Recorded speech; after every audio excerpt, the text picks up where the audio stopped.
But what do you want from Aunt Rhea? Because I'm your godmother. I have to buy you something. What do you want?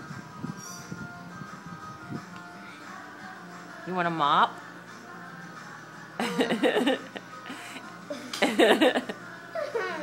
What do you want? I'm going to shopping tomorrow, so you better make up your mind tonight. Or you're not going to make the list. I know. What? A snake. A real one? You can kill one. You can kill one, and then it can be a real one, and it can be a toy for me. Okay, you want me to give you a dead snake for Christmas?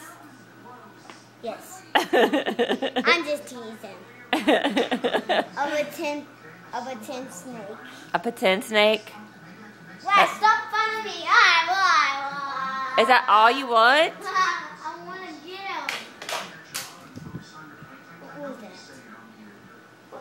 Oh, what the heck was that? What'd you say?